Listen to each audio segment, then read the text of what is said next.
Arsenal come from behind for a 2-1 victory against Fulham. Welcome back to Filter Coffee Football. Before we jump into the result though, we put out a video about Casemiro's transfer to United, which has seen a lot of love, for lack of a better word. Would love anybody who's watching this video and hasn't seen that video to just go over, take a look. If you like the video, please hit that like button and help us out a little bit as well. And If you take don't a like look the at the video, comments, please. yeah, if you don't like the video, that's fine to hit that dislike button. But yeah, we just wanted to draw attention to some of the stuff that was going on. But nonetheless, happy we're getting some sort of attention at least, right? But jumping into the result, what a result. At one point I thought that this recording was going to be like, oh, we're back to that. And a loss was coming, but that was not how we wanted to go through it. But things turned around. Arsenal with a winning mentality, something you probably would not have seen last season. Showing us spine. Last season, I think the only game that we came from behind was the match against Wolves towards the end of the season. Outside of that, whenever Arsenal have gone down, they have not come back. Never recovered. Yeah. What was your most important takeaway from that game? I mean, it was a game of 2 hours, very honestly. Like, Mikel Arteta's hair dryer treatment or something worked because the first half was all about Arsenal taking 200 million touches while Fulham were building a concrete wall. The second half was much better, wherein the movement was faster and we took more shots, basically. And Odegaard, for all his credit, had to have a goal in the first half himself. Better later than never. He got his in the second. And I think the interesting thing about this game was, for me, especially in that first half, was how effective Fulham were in essentially shutting down Jesus. I mean, I think that's the one flaw that this game showed to us about Jesus' game, is that you crowd him inside the box and it does stifle his movement. He's not, the most aerially proficient, and Fulham were really able to stifle him in this game. He didn't have a bad game. He made the most of his passes, made the most of his movement. He just wasn't effective, which is, I think, a testament to how deep Fulham were defending and how how compact they kept that back line to keep Arsenal out. It was 8 players defending, basically. 8 players and the goalkeeper. Essentially, I mean, they could focus on defending so well because they didn't have to focus on attacking, because we essentially gifted the goal. We can't not talk about that, right? What an error by Gabriel. I mean, that's the sort of thing where, again, the result came in the end and we did get that victory, but you cannot. He had so much time on the ball. I don't know what he was thinking. This really reinforces the fact that any kind of footballer, you have to know how to use your weaker foot. I mean, that move was also a mistake from his weaker foot. If you notice, Gabriel tries to take the ball ahead with his right to his left, then take a shot or probably dribble. A striker is right behind you.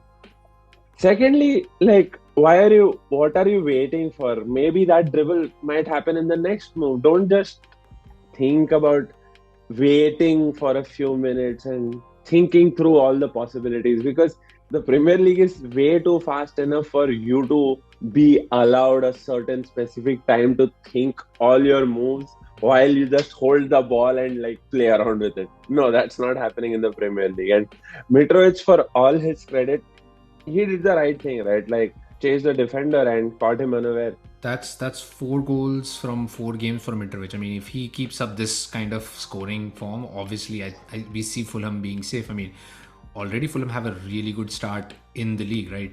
Draw against Liverpool on the opening game, another draw in there. I think they won their last. I think they have 3 points. I think they may have 5 even. Oh yeah. Great win against a team that has actually come out really strong this season. And let's talk about how we got to that win, right? I mean, like you said, Mikel Arteta really told them, like, stop spending so much time trying to pass the ball, but really take some shots. Like, the shot numbers really ticked up going into that second half, and eventually one of them did find the back of the net with Odegaard's deflection, and then Gabriel redeemed himself after Bernd Leno did us a favor, I suppose. And that was Leno had an incredible game up until that point. I mean, the goal again, first goal, not his fault, huge deflection in there. But what an error for the second one that really gifted Arsenal that win. Sometimes you say it's classic Leno, but I think we can all just consider that it happens. That happens. He has to go for the ball, and you don't know whether you're always going to get it. But it was weird that the Premier League wanted to check for VAR for handball or whatever, and I'm thinking, is this really going to be the way we are losing or drawing the game? Surprisingly, the goal was awarded. Yeah, goal stood. Arsenal win 2-1. Who was your best player for the game? Had to be Odegaard. Like, he, I focused purely on Martin Odegaard yesterday. I was just counting his passes. I mean, I don't offhand remember the numbers right now, but in the first half, he misplaced just one pass. The second half, he just turned the game around. And I think as a captain, he's rising to the occasion where you can see him pointing at Tierney when he overdid that cross. You can see him go up to Gabriel when he was at that unfortunate error. You see him doing all these captaincy things, and your faith in Arteta is restored, right? Like, he's made the right choice to have Odegaard as a captain. Like, he's not your macho alpha male like a Patrick Vieira or a Tony Adams, but he's still a captain of this generation, maybe a captain that these times need more than being your alpha dog or whatever you want to call that. So, great choice. And I think we are going to see more of him, much more of him as a captain in the upcoming game. Yeah, that was, I mean, I couldn't have put it any better myself. I just wanted to give a shout out to Eddie Nketiah. Oh, Fabulous yes. cameo. He completely changed the game. Should have probably had a couple of goals given the chances he had. But I mean, that is what you want an impact sub to do, is really change the dynamic, find those spaces, get in and cause trouble in the back line, right? So yeah, that would be my kind of just shout out for a player who really helped the game. But yeah, Odegaard, hands down, best player on the pitch, best player for Arsenal.